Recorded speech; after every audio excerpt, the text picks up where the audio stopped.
So it is our great honor to have on the podcast today Jeffrey J. Kripal, aka Spider-Man. Or is it Spider-Man, aka Jeffrey Kripal, which goes on your door jam or your nameplate now? Well, it just says Spider-Man, but he lets me use his office, Matt. So I just I, he never I, complains. I was wondering because I know uh, on your professor's office you had Spider-Man on the nameplate, but I was wondering if you are now Dean Spider-Man. No, it just my Ah, nameplate just says that's his office. I just oh, use okay. yeah. Oh, that's great. So wonderful. Thank you for coming on. And I'll speak to this at the in the intro, but you and I have known each other for almost like 15 years.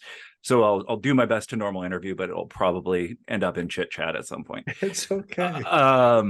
So since we are under the auspices of the Divinity School, I've taken to asking everyone the same question to start, which is what is your background in religion? So, by which I mean, how were you raised? Were you raised in a particular religious tradition? And if so, how did it impact you? Yeah. Those are So, minor questions, right? I mean, yeah. yeah. So okay. So what I always say here is that when I talk about my ideas in the abstract, people look at me like I'm stupid or crazy or dumb or something. But when I locate them in this life story, then it makes a lot of sense to people. And so I always tell this life story. I mean, I grew up in southeastern Nebraska in a German Czech Roman Catholic family, and I was uber Catholic as an adult. I mean, uber. I mean, I would put to shame anybody's Catholicism when I was 12 or 13. I was annoyingly Catholic, like the kid you didn't like because he was a religious jerk. Um, and I also became very anorexic about the same time. And so I was suffering from basically wasting away and being super pious. And we didn't even have a word yet in American English for that. Karen Carpenter died in, I think, 84. This would have been in the late 70s. I went to a Benedictine monastery for my seminary training. I wanted to be a monk. So again, I was uber Catholic. Mhm. um, I got turned on at this seminary to the comparative study of religion. And I also was healed Mhm. of my anorexia through psychoanalysis and some very wise and very patient monks who guided me through all that and helped me figure out why I was not eating. And so I was really interested in sexuality. I was really interested in sexual orientation. I was really interested in Catholicism and Christianity. I was really interested in other traditions. And I decided I didn't want to be a monk because I didn't, well, I wanted to ask the questions. And a religious vocation was going to squelch those. So I went to graduate school and I trained in something called the history of religions, which is a particular lineage in the comparative study of religion. So to answer your question, religion means everything to me, Matt. Yeah. I'm like super. I'm the most religious guy you'll ever meet, except today I don't have a religion. That's kind of where I'm at. Religion, the religion of no religion, as one might say in a subtitle. Right. Um, so the what's interesting, in a number of people would have come to your work starting with Authors of the Impossible, right? After the paranormal turn, we'll get there. But not everyone knows that you were trained as an Indologist, Mhm. right? Right. So Right. what was it that drew you to study, Hindu saints and mystics? Yeah, and basically, how did that get you started on your trajectory? Yeah, basically the short answer is male sexual orientation. Mhm. I came to the conclusion that if one was a male, one had a male body. This is in the 1980s, by the way, so this is how we spoke. We didn't speak like we do today. Um, if someone has a male body and one is Catholic or Christian, then and God is male, then there's a strong preference in the Christian mystical traditions for a homoerotic orientation or a same sex kind of union between a male body and a male God. And I got interested in the Hindu tantric traditions because they provided another model. They had female goddesses who were at the core of the tradition. And so I was just really interested in this question of whether, frankly, male heterosexuality could be integrated into a mystical system. And so that's really what drew me to India. I spent the first, I was not interested in anything paranormal, Yeah. nothing, until probably around '08 or '09. I was interested in questions of gender and sexuality, and not for academic reasons, for really personal, spiritual, and psychosexual reasons. And that then translated into a scholarly life. But my whole early career was about nothing but what I called the erotic, which is this fusion of human sexuality and divine transcendence. Hmm. And so that's as good a place as any to speak to, and you've written about it extensively, that night in Calcutta. And everybody's going to ask you about this, but there's something that I kind of want to put together. On the one hand, you've written, and even up to your most recent book, that in a sense, all your books come out of what happened there, right? Come out of that night in some form or Yeah. fashion. Yeah. And it's interesting at the same time how your interpretation of that night shifts over time too, right? Yeah. So at first it's electrocution, then it's tied to the erotic, then there's starts to go paranormal, and recently you're talking about cardiac events. So I'm very curious, how have you come to, I guess the easy question would be like, what do you think really happened? But I think the better question is like, how has that night served as, you know, something that you've thought with over the years, right? Yeah. To Yeah. bring out your books. Yeah. So maybe we should say what that night is That first. might be helpful. Yeah. um, so, I was seeking what we might call a mystical experience for my entire brief life at that point. I suppose that was 1988. So I was all of 26, at that point. And I went to India very much seeking a mystical experience. So this was an intentional kind of practice and desire. The event itself happened during Kali Puja, which is in usually late October, early November, I guess. It's very much like Halloween. I call it Halloween on steroids. I mean, it's not just cut off arms and decapitated heads, but it's actual decapitated heads, like goat heads and things, in the rituals. And the Hindu goddess Kali is this, she has this fierce form with her tongue sticking out, standing on her husband, and then she has this gentle or beneficent form, this blue form that's much more motherly and gentle. And so you see both of them during Kali Puja. And during that puja, it's about a 3-4 day cycle. I woke up one night and my body wasn't awake, but my mind was, and this energy entered into me or came out of me, and it was doing things to me very intentionally and not have anything to do with my own agency or my own will. And it ended in an out of body experience that was quite dramatic. And I remember getting back into my body and feeling like some kind of spiritual electrocution or some kind of Kundalini awakening, as the tradition would say, had happened. And I didn't know what it was, Matt. There was a visual component which was very erotic, but there was no goddess or god scene in it. But it fit perfectly into the Shakta tantric tradition I was absorbed in and had been studying for years. I was in Calcutta trying to perfect my Bengali and working on the Katamrita, this 5-volume immense piece of literature that comes out of the early 20th century.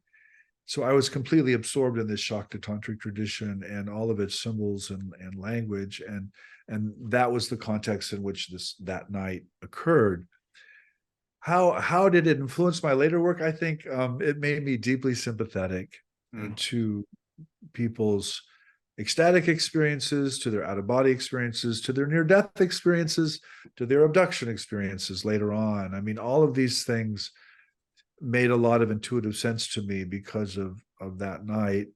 Um, I did the interpretations of what happened have shifted over the years, and I think that's intentional. I think that's part of the hermeneutical dynamic. I don't think, your naive question, what really happened, I don't think Yeah. there's an answer to that, because I think it's designed to be engaged and to mean different things at different points in the life cycle, to answer the question I hope in a not too roundabout way.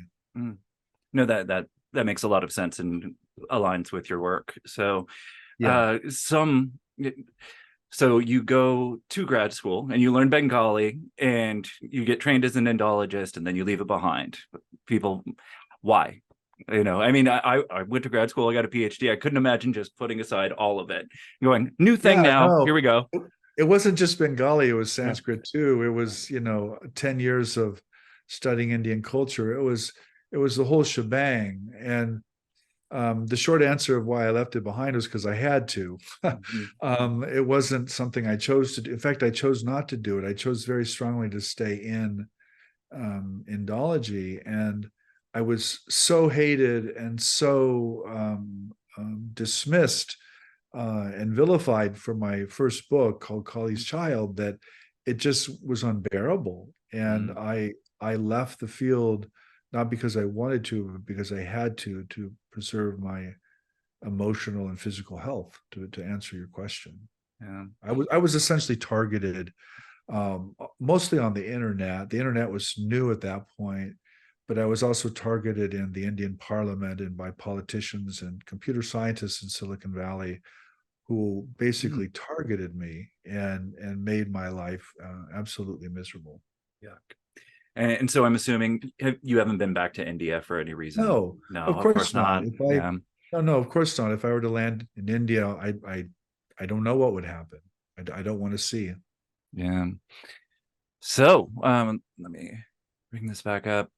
So, you're moving away from being an Indologist, not by your own choice, but another thing happens right around the same time, which is that you get tagged by Mike Murphy at Esalen. And starting in, as I understand it, you start researching your big Esalen book in the late 90s, right? And then it takes into the mid 2000s, something like that, right? Yeah, I mean, basically, what happened was I was in a foxhole. I was being there were bombs going off all around me, and it turns out that the very same book that I was being bombed for was the book Mike Murphy loved. It's Mhm. actually a very loving book, Matt. If you read Kali's Child, it's hard to set it down and not think that this author really adores this saint, which would be accurate, actually. Mhm. But it also deals with some really difficult issues around sexual trauma and abuse and all kinds of things. And it doesn't pull any punches, as it were. It tries really hard to deal with it and to humanize this individual, but also to honor and to explore his ecstasies. And Mhm. Mike read the book in 98 and was just basically blown away by it, Mhm. and called me one night very late. I mean, he didn't realize the 3 hour time difference between California and Pennsylvania, and Yeah. called me and invited me out there. And I of course knew who he was, and I knew what Esalen was. And I went out there in November of 98.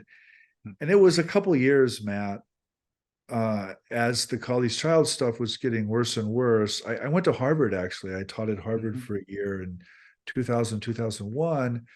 And the attacks on me got really, really bad. And so about '01 or '02, I made the decision, after years and years of struggling with it, that I couldn't stay in the field. And I decided to write the Esalen book really as a mode of survival, Mhm. of intellectual and spiritual survival. I did not write that book for the hell of it. Yeah. I did not write that book just as another exercise in history. I wrote that book because I was trying to save myself, and I was trying to survive in a very ugly and very hateful world, essentially. Mhm. And I think it's important to point out that in addition to being a very loving book, and there are much harsher treatments of Ramakrishna that you can read it also won History of Religion's Best First Book Award. Like Yeah. that's not nothing. That's a pretty big deal. So, the scholarship was top notch. The book was, the book was embraced by scholars, and it was despised by people outside the academy. But then what happened with the attacks and the targeting was then academics got nervous around me and around the book, and basically pulled away. And I was alone.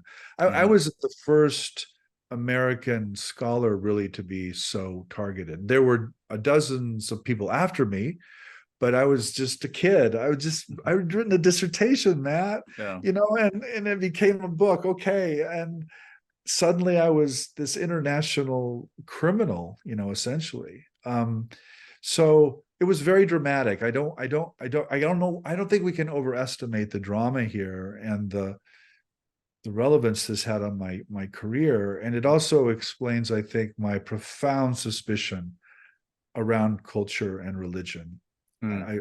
I really am deeply suspicious and deeply critical of religion in any culture, in any nation state, in any society, partly because of that experience. Mm. Understandably so.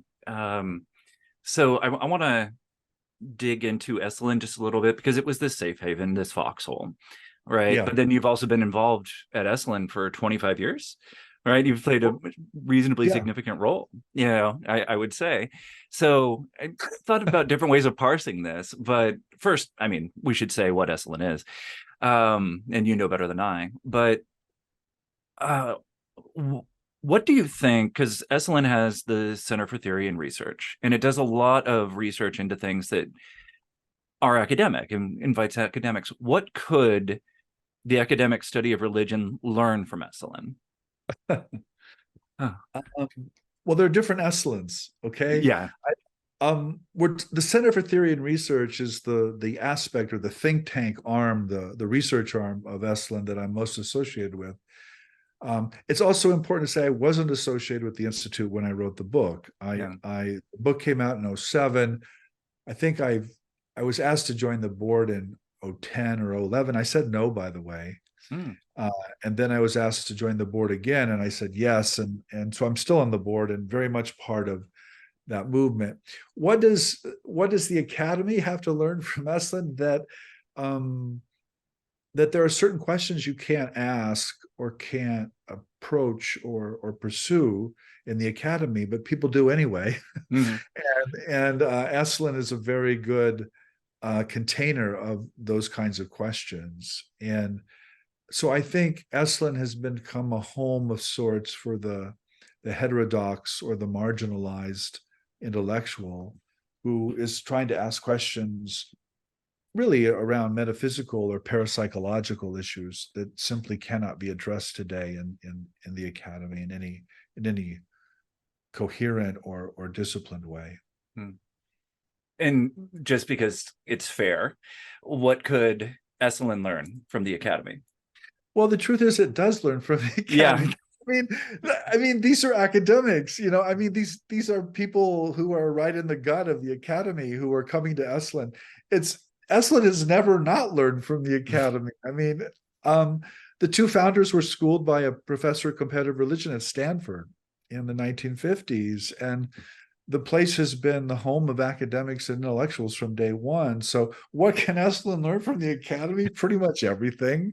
So I don't, it's not even symmetrical. It's not even a contest. But I think the Academy can definitely see Esalen as a kind of, it's a school of the superhumanities, which I'm sure we'll get to. Oh yeah, we're getting there. It's that's on the horizon of this interview. But first, back in, I keep waffling. I think you guys announced GEM, or Gnosticism, Esotericism, and Mysticism concentration at Rice. Yeah. I first saw it online in, I think, late 2008. The reason why I know this, I started in 2009, and that's when it took off. And then there was the Hidden Histories, Hidden God that it was really the launch event, and that was 2010. So we're like at 15 years of GEM in the Academy. So I what I want to ask is, first, what was the aim in founding this? When it was you, I believe April DeConnick would have been advising here, and William Parsons, you guys would have been sort of the three that were there at the time, although you were chair. And it's been 15 years. How has the Academy shifted in ways that are either conducive or not conducive to GEM over the last 15 years?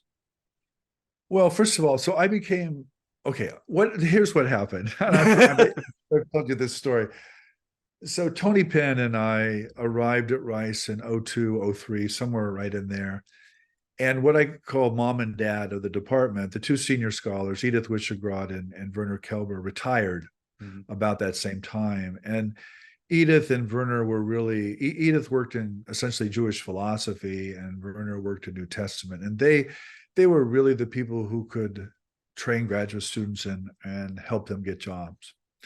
And basically what happened is mom and dad left, and the house was given over to the kids. And Bill Parsons was chair when I was hired, but then I became chair in 04 and was chair mostly till 2013 with a year there in there where I was on leave. So the GEM program was really founded under my leadership, or when I was chair. And basically what happened was we got together as a department and we figured out very quickly it was a no-brainer. There's no way we could compete with the big programs, the Harvards and the Yales and the Chicagos and the Dukes and the big diff schools. There's no way. We had 10 people to their 40 or 50 or whatever, and it was just no way. So we decided we needed to create what we called an intellectual niche model. And we landed on a number of things, but two of the things we landed on was African American religion and GEM. And once we landed on those two, we started to form programs around them. Tony and Elias really handled the African American religion part of that equation. And then we started to hire into the GEM focus. We didn't have it originally. So April DeConnick's hiring was very much a part of that mission, as was the later ones, Claire Fanger and Brian Ogren and so on. So all through from 2004 to 2013, we developed basically this curriculum and basically this faculty. And then when Professor DeConnick or April took over the department as chair in 2013, it really solidified, and she really helped give it curricular and structural weight, essentially. Now it seems to all be there. I mean, I often say it's the largest program of its kind in the world. It really is. There's 6 or 7 of us, depending on how you count us, who do nothing but focus on Gnosticism, esotericism, or mysticism. And that spans really from the ancient world to the modern world, as you know. So that's really the quick history of it. I would just emphasize it's not a one-person invention. It's really it's really a collegial enterprise, and it was led early on by myself, but it was really April who gave it shape, afterwards. And the future, I don't know what the future is. I remember when Werner Kelber retired. Werner was really interesting, and I asked Werner for help with searching for his replacement. He said, absolutely not. And why? And, well, he did it for moral reasons. He was like, I shouldn't have any influence over the direction of this department. Werner's a very moral, very prophetic kind of individual, and he felt very strongly about that. And I suppose I feel very strongly about it as well. I don't know where the department will go in 10 or 15 years, but it's also not up to me. It's not up to my colleagues who are my same age either. It's up to the younger faculty and those whom they hire. And that's just the nature of the academy, Matt. I saw that in the dean's office. I think it's a good thing. I think that renewal and that new energy is a very positive thing to affirm, and to let go. Like letting go is as good as taking control and you Mm. know, creating something new. Like, I think I'd heard part of that story, but I hadn't heard the whole story, so that was fun. I hadn't heard the Werner part. One of the things in this, we just had AAR, and so this isn't me saying it because that would just be, you know, fluffing the department I'm out of. But I talked to David Odoricio, and he's like, look at you rice people, like the gem, the mega, the mysticism unit, the esoteric, it's just, you know, it's infused everything there. So Yeah. there does have legs, very weird legs, but weird fun legs. I get that a lot. I Uh, mean, when I travel in Europe in particular, but also when I travel in the States or Canada, the the JUM program is internationally seen as a kind of leader in this particular inquiry. And you know, the focus, Matt, is really on what I would, I mean, you know this, but it's on the marginal or the heterodox forms of these religious traditions. You still need to be trained in the religious traditions. The traditions themselves are really important, but the GEM focus is really looking at those marginalized or heterodox systems that did not become orthodox, that did not were not embraced by the tradition. So I think our program is seen in a very international way as a kind of, it's kind of a leader. It's not the only one. mhm. There's of course a great program in Amsterdam, which in Yeah. some ways is much more focused, but you know, ours is certainly larger and certainly part of that same ecology, as it were. Mm. And so, speaking of heretics and this sort of tradition, in 2010, while the paranormal had been an element in your work, building up to that a little bit, it became sort of like the center, the main dish, and with authors of the impossible. So, what is it that drew you to make the paranormal such a big part of your work then? Yeah, the short answer is people. Yeah. um, Human beings did. Essentially, what happened was I wrote this very big book on Esalen called Esalen America and the Religion of No Religion. And to write that book, I talked to and sat with and spent lots of time with probably hundreds of people. And they told me the craziest damn stories I'd ever heard. And I knew that A, these things could not have possibly happened, and B, that they happened. And I was really curious about that disconnect. Why I thought they couldn't happen, but they clearly did. And I also looked back on my own graduate training, which by the way, I love. Mhm. I deeply admire my mentors and my school. I nothing but gratitude. But I looked back on it, I was like, wow, we never once even talked about the miraculous or the anomalous or the strange or the paranormal. Not once. I'm not talking about a little, not at all, you know? And I was like, wow. And I don't think there was some committee sitting around saying, we're not going to talk about that. I just think it was where the academy was at in the 1980s and 90s. And whenever we ran into a miraculous event or something, an apparition or something, we read it as an exaggeration or some kind of power game or some kind of social representation, you know, all the things academics do. And I realized listening to these people in the 2000s that none of that actually worked. That it's not that it was false, it's just that it was hopelessly inadequate, and that this is not really what drove these people to keep these stories and to tell them. And so I just became really curious about these categories and why they're so verboten. And when I wrote Authors of the Impossible, it was really it started out as an introduction to mutants and mystics, by the way. I thought I was going to capture everything in 20 or 30 pages, and that didn't work. So I end up writing a whole book, and it's really a kind of intellectual history of the paranormal from the late 19th, early 20th century to today is really what it is. But to answer your question, it was people and it was their experiences that I was listening to and that I knew could not be explained or captured by our reigning methods in the humanities. So I want to, the tail end of what you just said feeds really well into my next question. So you wrote Mutants, and then soon thereafter you co-wrote The Supernatural with Whitley Strieber, who has been on this show recently. And so I'm going to give you the question that I'm sure all of us get asked when we say, hey, we're religion scholars. And by the way, I'm really into aliens and stuff.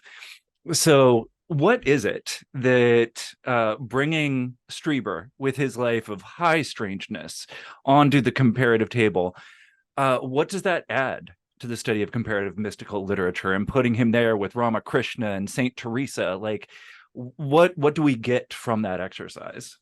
Well, before I answer that, let me just observe you're the dude with the alien head. Yeah. I'm not. So the answer to your question a lot. I think Whitley is a kind of modern day shaman without a culture to support him or to make sense of him. That's really how I read Whitley Strieber. I think Whitley is put together differently than certainly I am, that a lot of us are. Weird things happen around him. I've seen weird things happen around him. He's a walking poltergeist machine.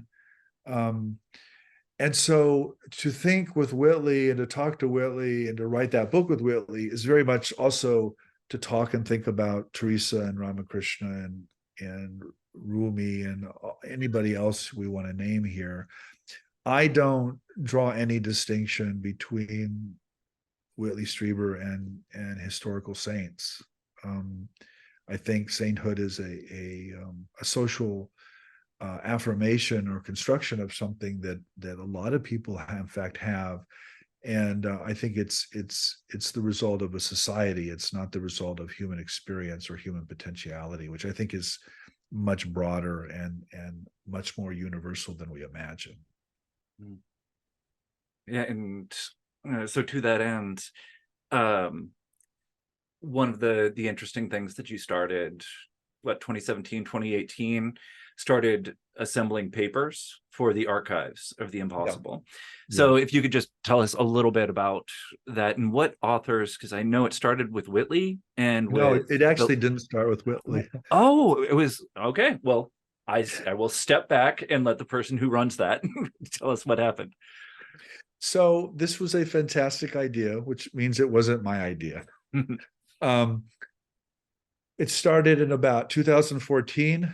Jacques Vallée actually had picked me up. I think he was taking me to the airport, and he asked me for help placing his papers and files in a university archive because he was very concerned about the future of his research. And I was like, that's a really interesting question. So I went back, and of course I went right to our archive, the director of our archive. I said, hey, can we do this?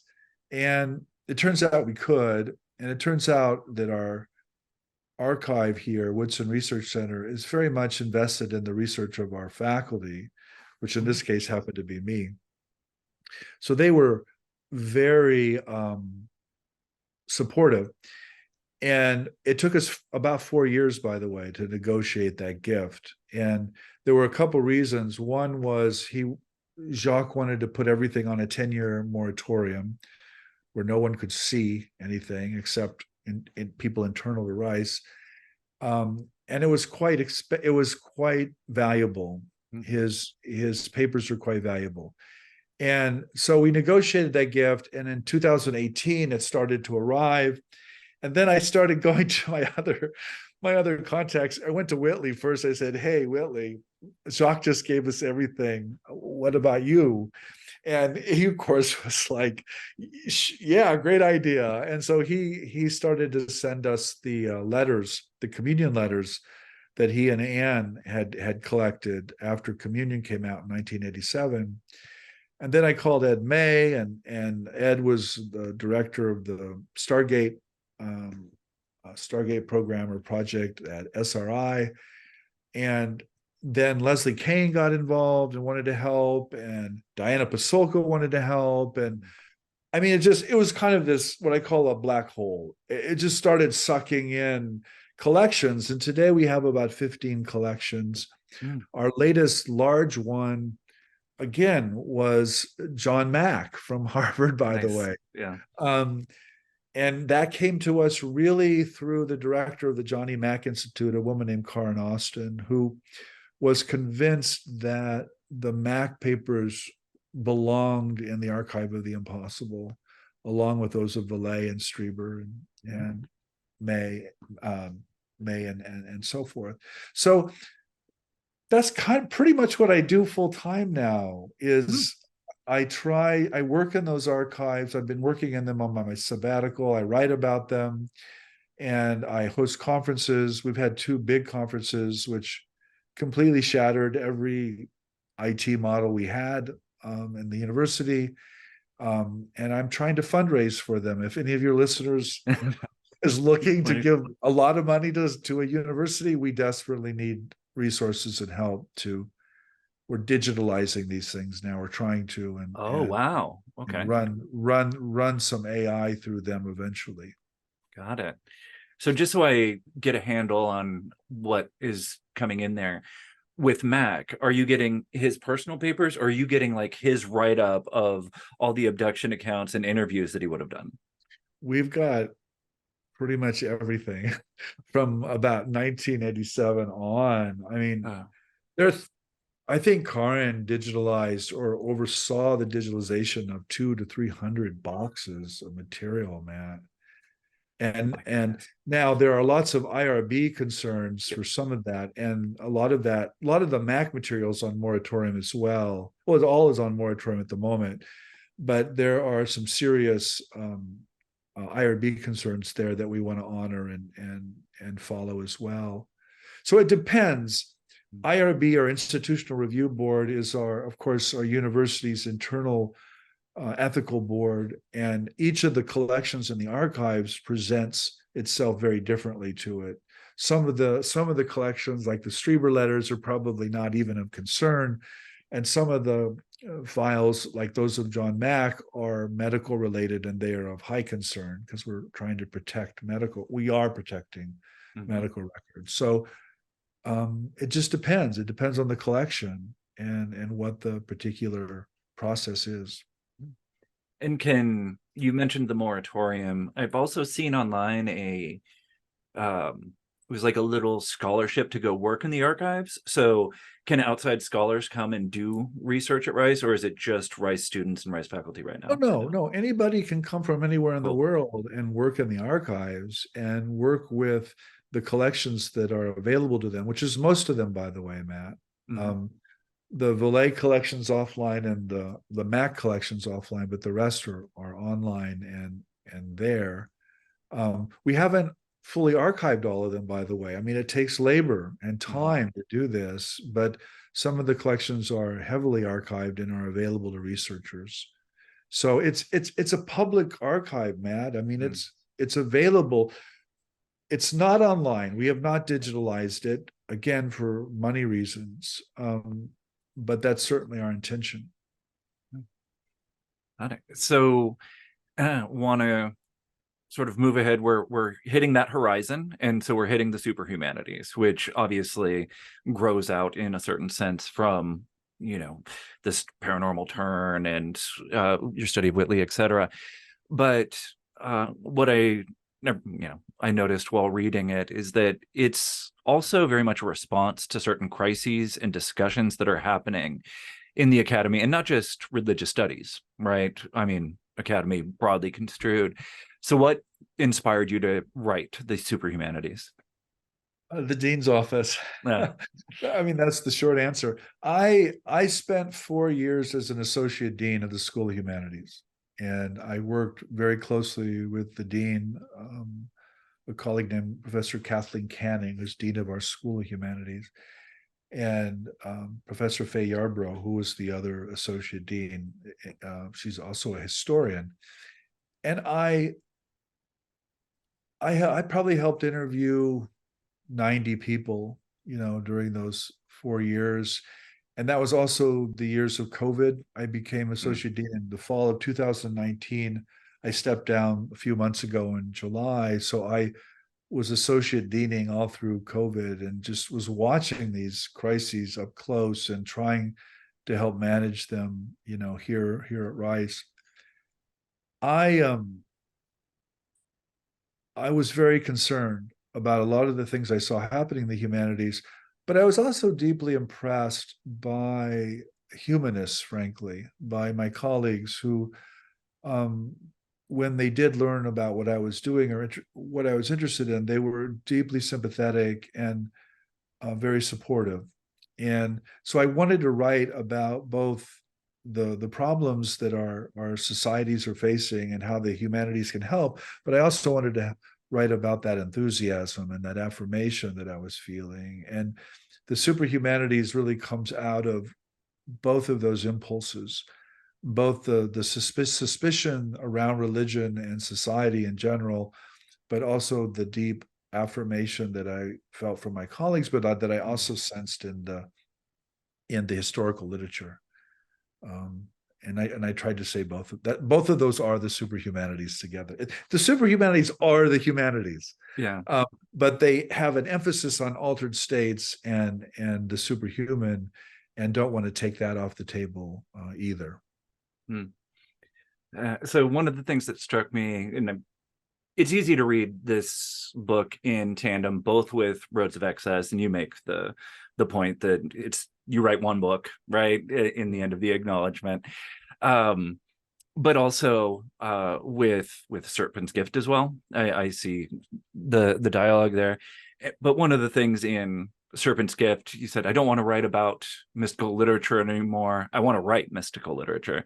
And then this is the first time, I mean, it's been in the background, but there's something like philosophical, even kind of theological that's in there, right? So is this a response to sort of the same things that you saw happening in the humanities, or was the impulse to put more of that theology or philosophy out there, did it come from somewhere else? Well, yeah, there's a couple answers to that. Roads of Excess, Palaces of Wisdom, I wrote that in 2001. That came out in 2001, a long time ago. And the basic argument, or one of the arguments of that book, is that scholars of mysticism have themselves mystical experiences, and that their theories of mystical literature are based on altered states.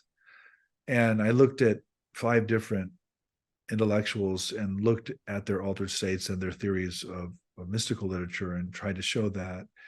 The superhumanities is sort of an update of that same idea, only it expands into really all of the humanities, and from philosophy to English literature to Asian studies to pretty much everything. And I wanted to show that the great ideas don't come from thinking; they come from being thought. There's something in external or independent about great ideas that are revealed to humanists and to philosophical thinkers. They don't think their way to them, which I think is a great mistake that people make. The other thing I was trying to respond to, again, to go back to the paranormal, is why do intellectuals take things off the table? Why do they not? Why do they reject people when people are telling them honestly that such and such came out of the wall, or they left their body, or they had some kind of amazing coincidence in their lives that changed the direction of their lives? Why do we write those off as social representations or projections or hallucinations or any other easy word we want to invoke? Why don't we take those seriously? So I wanted to really dig down to why some intellectuals dismiss human beings who have experiences that don't fit into those intellectuals' worldviews. And what I concluded is that we don't want to think about metaphysical issues or ontological issues. We want to reduce everything we can to society, or we want to reduce it all to nature if we're trying to follow the sciences. But what we don't want to do is try to take it on its own terms and really listen to it, like listen to the people, not reduce them to our own models or theories. Hmm. Yeah. And it's nice you've been critical of reading all of these things as anecdotes for what, 15 years, which I and you hate know, I hate that word. I hate the word so much. Yeah, it's grating, it's nails on a chalkboard. um yeah, and so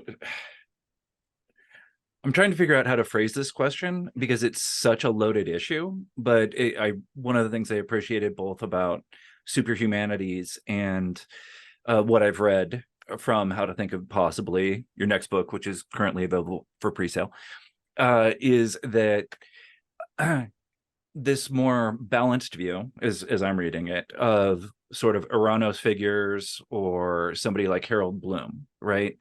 Who, have been cast aside in many ways or just shrugged aside.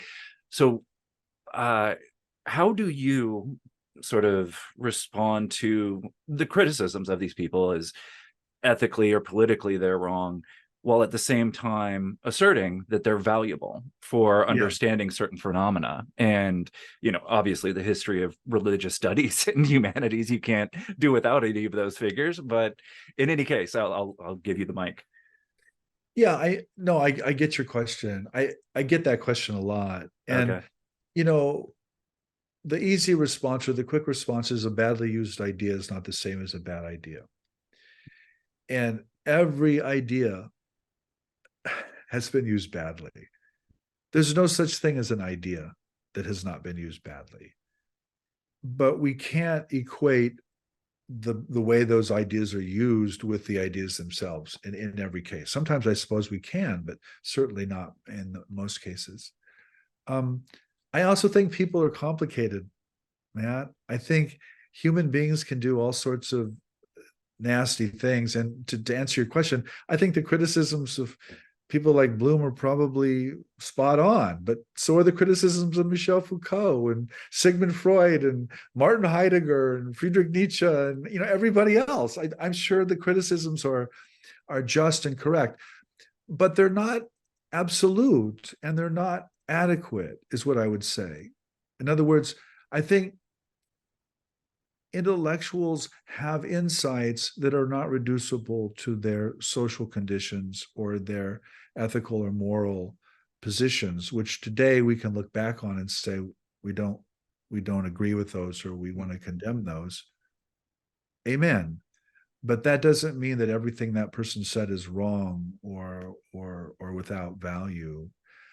And I am sure, Matt, I am absolutely positive our descendants are going to look back on us and say, what the hell were you thinking? You know, why were you consuming everything? Why were you burning all those natural resources? Why were you eating all that meat? Why were you systemic racists? Why were you on and on and on? We are going to be condemned by our descendants, and justly so. But again, every generation has something, I think, that it can offer if we're just willing to listen and take it in. And I think altered states are one way. I think, let me put it this way. Altered states happen to people regardless of their moral qualities. And it's altered states that produce insight and produce new worldviews and new ideas. And sometimes those come from people we don't like. And sometimes they come from people we do like. But that's the way it is. That's the nature of altered states. No.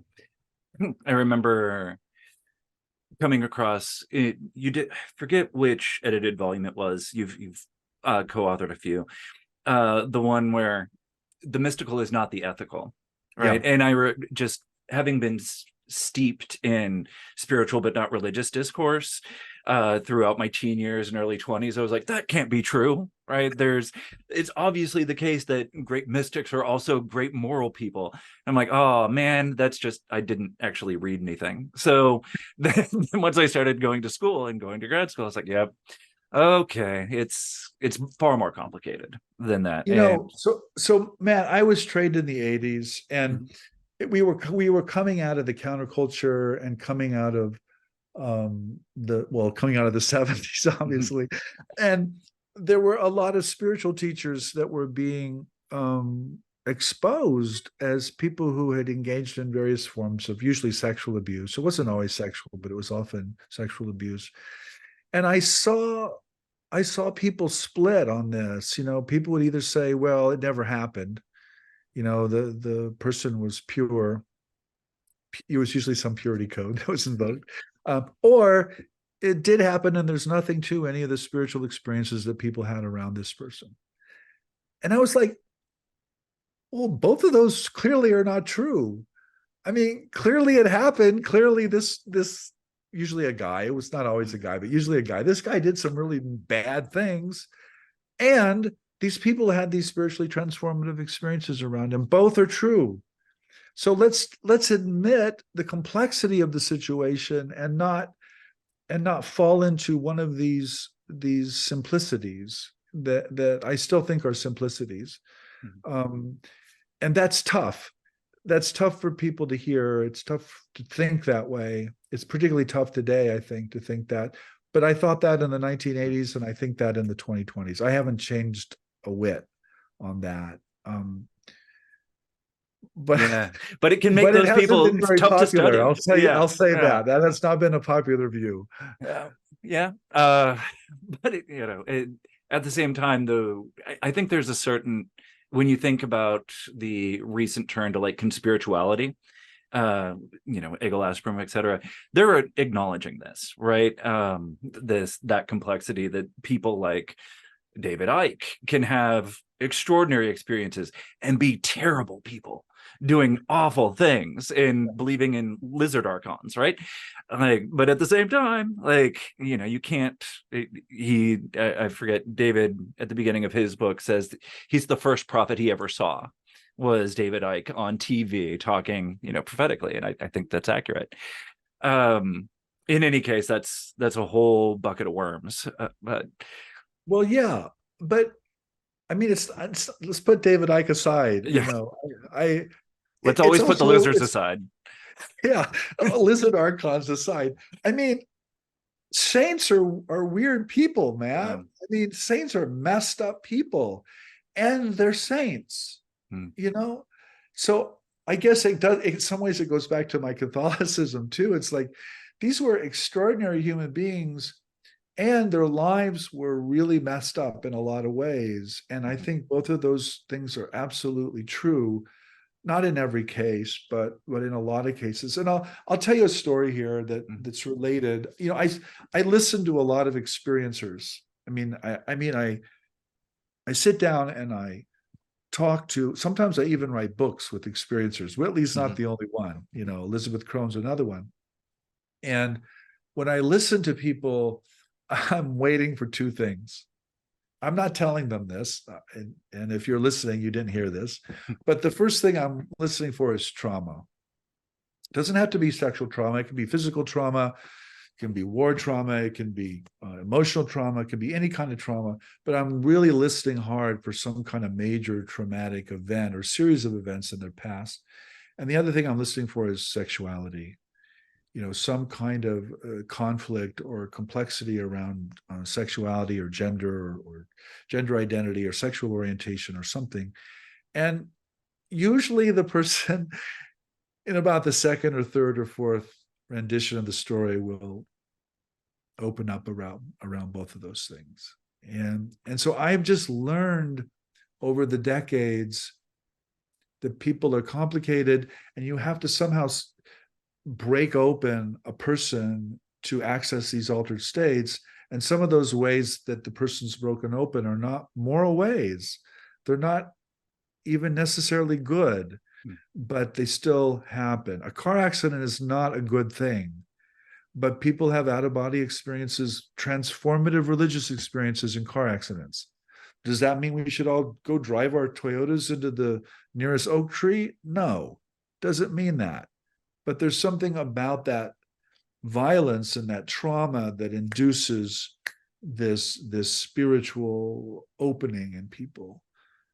So that's the argument I'm trying to make, Matt. Yeah. It's not. I think it's a moral argument, actually. I think it's ultimately about taking people seriously and listening to them and not dismissing them because of A, B, or C. Mm-hmm. Yeah. So this brings me to a question I didn't have written down, but it's one that's been back in my mind for a while. Your early work, you are doing very strong psychoanalytic readings, right? Mm-hmm. Like that's clearly what you were trained in and did it well. And you see psychoanalysis pop up in your work later, but it's never a psychoanalytic reading. It's the history of psychoanalysis having these romantic origins and these ties to Mesmer.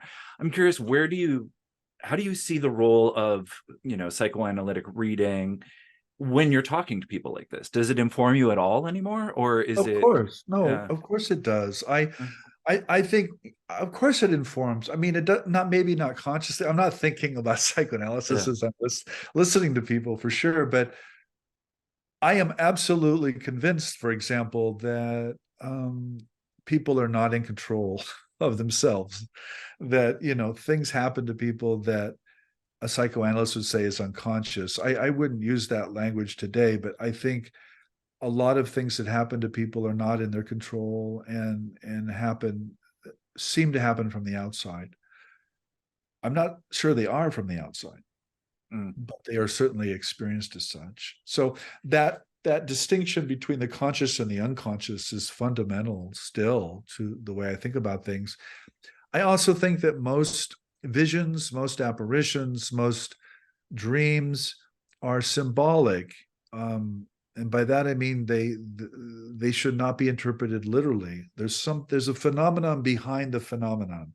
There's a translation process that's going on, and that translation process is necessitated because there's two radically different forms of consciousness that cannot speak to one another in any other way, and that there's censorship going on. There's something not getting through as well. And all of that is basic to psychoanalytic dream interpretation that I learned from Freud.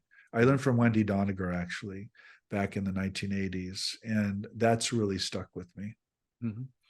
So this is a good time to ask my next question, talking about these two forms of consciousness trying to meet with one another. I feel as though I have a very high threshold for the weird. Like I'm pretty comfortable with most things. I'm okay. Everything we've talked about so far, good with it. But there's two things that freak me out. One are implants. I just can't, because that's too much. And the other is telepathic praying mantises. What the hell? Like, why are there so many telepathic praying mantises in folklore and in alien encounters and in visions? So fortunately, in your new book, you have a chapter on praying mantises. So if you could talk me down from a wall and explain what is going on with all the praying mantis imagery, that would make me very, very happy. I'm not sure I can talk you down, Matt. It's the freakiest thing. Oh my goodness. I would much rather watch you squirm. I don't claim to know the answer to that. I mean, is the quick answer. I mean, one response is that there are telepathic praying mantises, and they show up to people and they do things to people, and that's why you have so many stories of them. Maybe people have had experiences of praying mantises with praying mantises, with the tiny insects, and people have speculated that, well, maybe the insects are somehow doing this, or maybe there's some kind of giant telepathic praying mantis that's using the insects to do this. I mean, there are all kinds of models, and I don't presume to know which one is the case.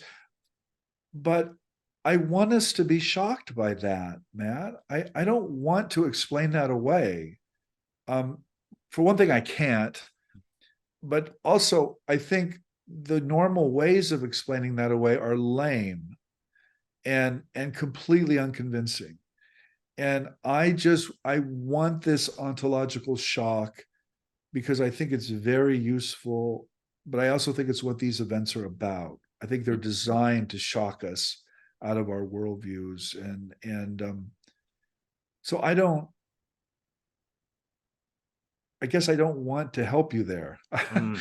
I want you on the wall, as it were. What was the other one? So you're afraid of telepathic praying And mantis? implants, Oh, like implants. Okay. materializations. I've grown around and I'm like, okay, I could handle it if something materialized. If there was an apport, I'd be like freaked out, but I'd be fine with it. But it's when there's a materialization in someone's body Yeah. that's, I mean, Whitley talking about the implant in his ear that Yeah. moves around when they try and study it. That's just. Well, let me talk about that. So I'm writing a book right now. I'm Mm. always writing a book, and it's called The Physics of Mystics. Mm. And it goes after this dual thing that something can be utterly physical and utterly spiritual at the same time. They're actually not. We separate them Mm. in our ordinary understanding because I think we split reality into a mental and a material box just because that's the nature of being a human being.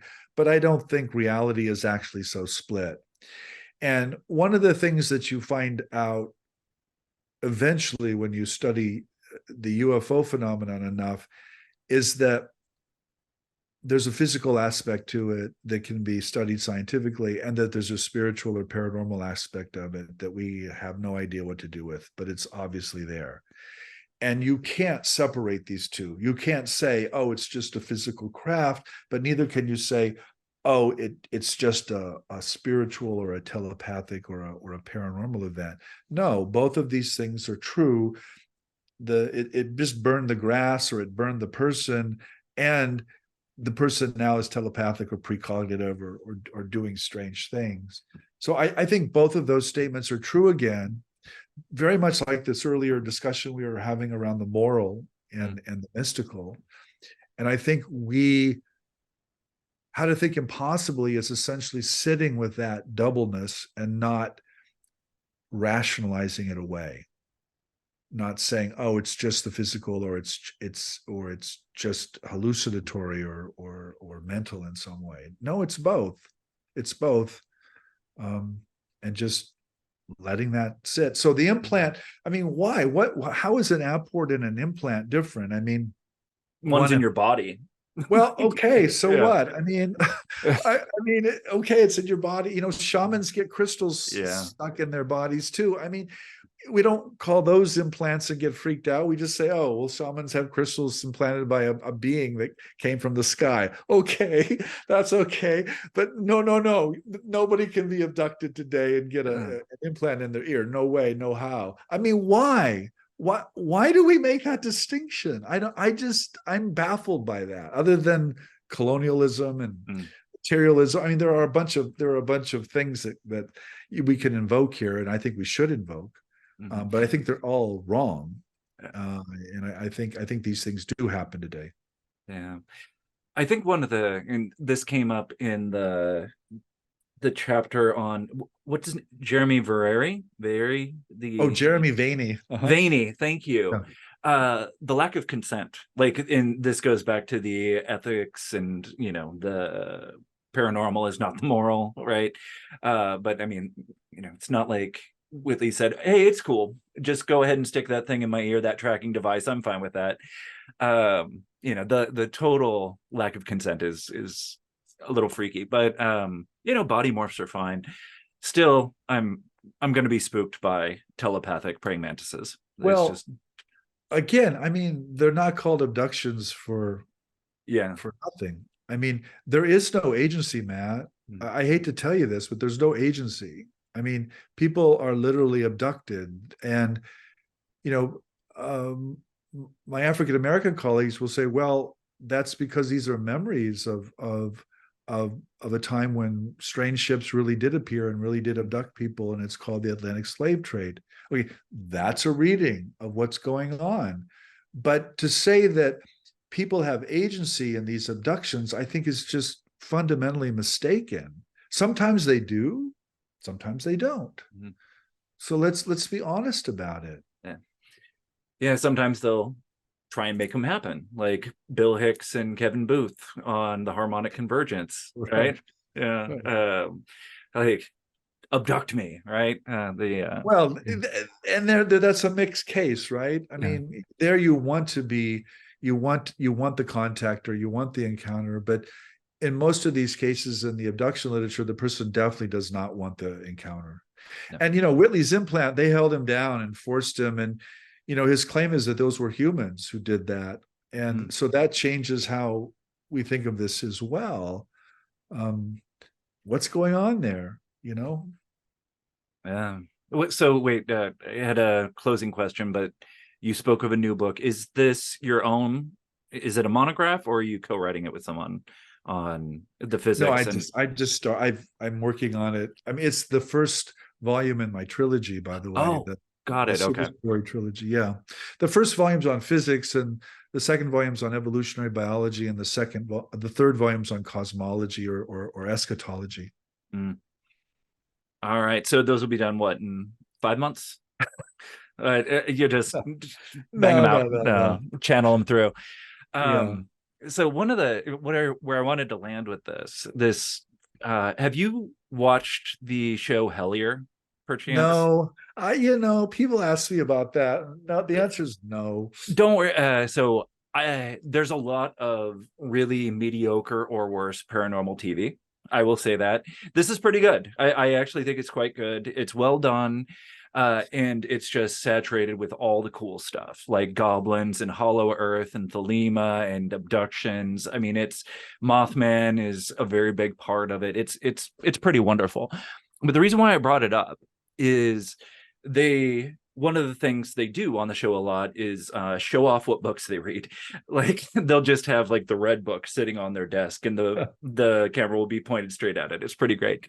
But I saw on their bookshelf Mutants and Mystics, which has a very sort of striking and distinctive spine, right? And it sort of clicked for me that in the same way that you've written quite a bit on the paranormal, not only writing us, but it being something we can write.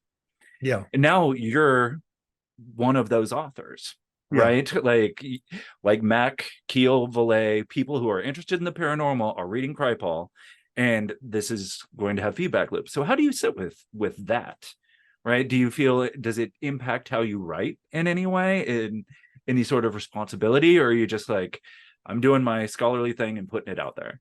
No. So again, this goes back to that night, Matt, to take us back to the beginning. I mean, this is why I really do think that what happened in that night is that all of my future books flowed into me in a kind of unconscious way. I had no context for them. I couldn't have told you that, after the event. But certainly as I write these books, I personally think they already exist in the future, and that I'm just simply working. I'm in a time loop. I'm working towards them. And when I wrote Mutants and Mystics, that whole book really is about the paranormal experiences of authors and artists. And it makes a lot of arguments. So one of the arguments is that, look, in contemporary Western culture, we can't talk about the paranormal in the sciences or in the White House or in our churches, but we can do it on Netflix. And we can do it in the movies. And so that's where it gravitates. And the beauty of these screenwriters who are doing this and these filmmakers is they don't have to prove anything. They just turn their experiences and other people's experiences into story. And I personally think that's a very positive and very admirable thing to do. And Matt, the other thing, I'm getting old, and so when I go to the dentist, I'm like, why are you a kid? Like Why, how come doctors and dentists and everybody's getting younger? They're like becoming kids. And so like when I talk to journalists now too, I used to somehow when I was your age or when I was younger, I thought that somebody somewhere in the world knew something. Mm. And it was just my job to read a bunch of stuff and I'd eventually find the person who knows. Okay, that's not true, by the way. Just like that, let them go. And now, so when I talk to a journalist or a screenwriter or a musician, or there's a lot of different people we could talk about, I'm like, oh, you were my student, you know? Mm. And of course they weren't my student. I didn't have this person in class, but I sort of did have that person in class, is what I'm trying to Yeah. say, is that by virtue of being in your early 60s, you work with a lot of people in their 20s and 30s, and every screenwriter, every journalist, every musician, they all were once college students or not. And so what am I trying to say? I'm trying to say there's a kind of humility or a humanity in this that I find really admirable. And I'll tell you, Matt, it's particularly when I watch X-Men movies, I look at their bookshelves. I'm like, where's where is it? Come on, show me. So I get I gotta watch that scene. You said there's a scene where the book is on the bookshelf. Yeah, because I was thinking about actually reaching out to them to come on the show, and I was like, I don't know, maybe I haven't really dug into like goblins aspect of paranormal before. Like this is a whole new terrain for me. And there's a praying mantis in the show, by the way. Telepathic praying mantis freaks me out. But then they showed their bookshelves. And I'm like, oh, that's mutants. Like it's so distinct because it's got, I mean, nobody can see this, but it has the big green alien head on the spine, and it's the hardcover. So like they didn't wait. Like they bought it when it came out and went out. And Good for them. Good for them.